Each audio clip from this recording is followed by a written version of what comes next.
What about all your other like your assets, like your trading cards? Well, I told you the baseball cards where the money's at. People started laughing at me.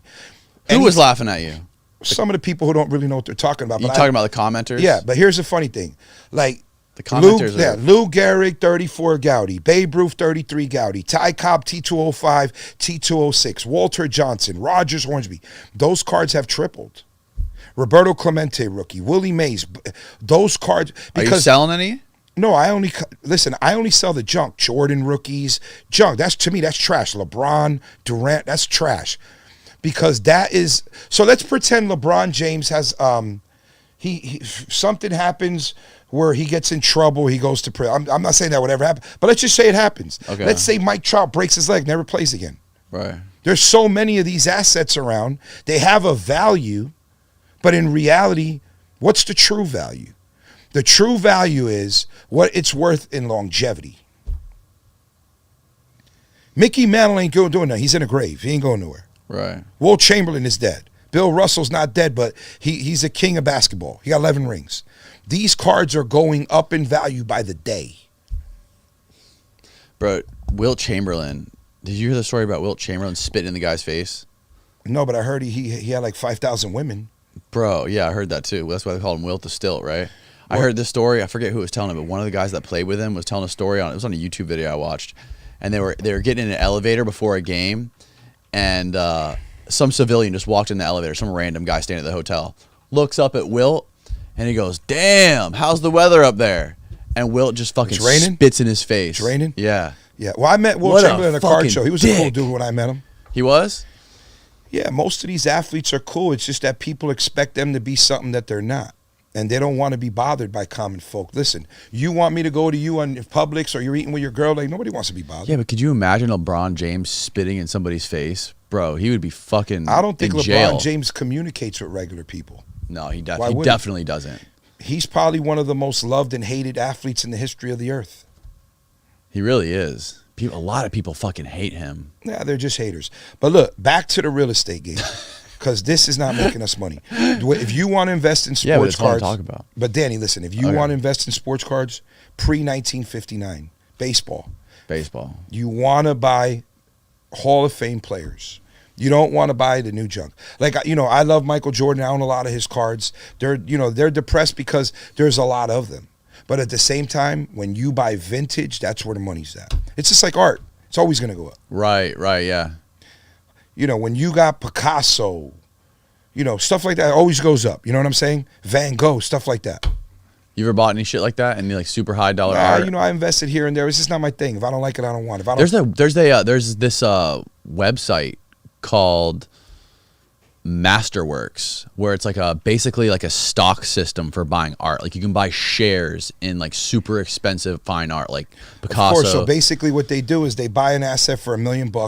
They make 1,000 shares and they sell it for a certain dollar amount, and they own a certain percent, and then they manipulate it by buying people so the property just keeps going up. Same thing. They do that with baseball cards. Oh, do they? Of course, they do that with all assets. They use a crowdfunding platform to purchase this asset, and it's like this. Let's pretend seems like a very interesting way to do it. Of course. Let's say you want to own a Mickey Mantle 52 tops and a PSA 5. It's worth $300,000, let's say.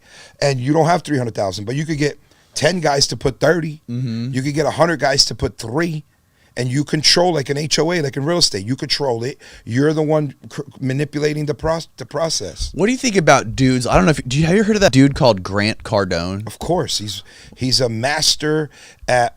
he seems like a fucking hustler to me. He seems like a crook. Well, he's the kind of guy that'll buy a property and then borrow money for the down payment. But if it's working for him, hey, by all means, run and do it. He also he buys these fucking big buildings, apartment buildings or hotels or whatever it is, with his internet audience. He gets them to all invest in it. Of course. So he's making an assignment. He does what we talked about just now with the fucking breaking. So let's say this is a hotel and it's worth $5 million. You get a contract to buy it for $5 million, and then you sell shares at $6 million. You just made $1 million. You didn't do anything. But see, look, that's not my hustle, and that's definitely not what I'm looking to do. I never want a headache. It's just a weird thing. What I want to do is give people free information so they can get rich. Yeah. Listen, let me just say, remember last time I put my phone number on the block? I must have had 700 to 1,000 phone calls. Did you really? really? Minimum. Fuck yeah. And I want to thank everybody who called me, and I just love you guys, and I hope whatever information I gave you helped you a little bit. We got I think we have a little bit of a remnants of a real estate following on our show, because we used to do a lot of real estate stuff on here. Of course, real estate is the key to make money. What other business do you know that you can make millions of dollars, not have a high school education or nothing?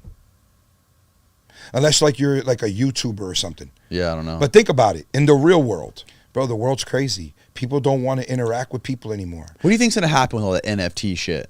Well, the NFTs are taking a beating because in reality, what are they backed by? You know, a friend of mine is making NFTs with the sports cards, and it's backed by the sports card in a vault. And eBay charges like 12 to 13%. So basically, they're just pimping the bully, like I talked about. They're pimping the bully. Of course they are. They're taking your assets, and you're selling. You're doing all the work, and they're making all the money. So a buddy of mine's making a new thing. It's called Gem, right? He takes the card. So let's say this card is worth $1,000. Okay. You put it on his site. You sell it, you pay 3%, and it goes to the next guy. You understand? They hold it in their vault. If you want it, they'll bring it right back to you. This is going to take over the whole sports card industry. Wow. Because if you go to a trading show, which is cool, you know what I mean? You buy, that's what I did for multiple years. Go there, buy, sell, trade, right? But, you know, you got to travel, you got to go here and there. But a regular collector, yeah. Where are they buying? At these auction houses that charge a 20% VIG, or eBay, where the seller has to pay 13%, so he's going to jack it up. So there's no free market there. It's manipulated by these big conglomerates, these big monopolies. Right. But is the stock market really that much more credible or more real than the crypto market? Like how much more real is it? Well, if you look at the stock market, sure, they're selling products, right? But that's I mean, they're selling a piece of their business. Right. When you buy a stock, you're purchasing a piece of the business. And when the Feds had the interest rates at like 0.5%, you're borrowing money, right? So you're paying more for the stock because the money's costing you very little. So now you're able to look. Netflix was at $700. It's like $170 now. Tesla was like about $1,100 in the beginning of the year. It's like $700 now. Okay, Apple was like at $200. It's $130. Everything is dropped. Bro, Roblox was at $120. Now it's $30. So if you look, everything's being devalued. And then, you know, they're trying to blame it on inflation, but in reality, you're raising the interest rates. When you raise the interest rates, you have less buying power. So how many times in your life or you've studied where the government basically tell we want a recession? That's what they're telling you. Right, right. Why do you want a recession? You know why they want a recession? Let's say you're an average Joe in 2010 and you bought a house for $70,000 with a 3% FHA loan, right? The seller gave you a 6% concession. He paid your down payment and your closing costs. Your mortgage payment's $300. Your house is worth $600,000 now. You owe $50,000. You put nothing down. You never had $1,000 in your bank account. Now you got $500,000 in cash. If you sell it, you think you're going to be a liberal communist now? Hell no, you're going to be a conservative. So in order for the liberal communists to stay in party, they got to figure out a way to screw you. And this is the number one way to screw you. Destroy people's assets.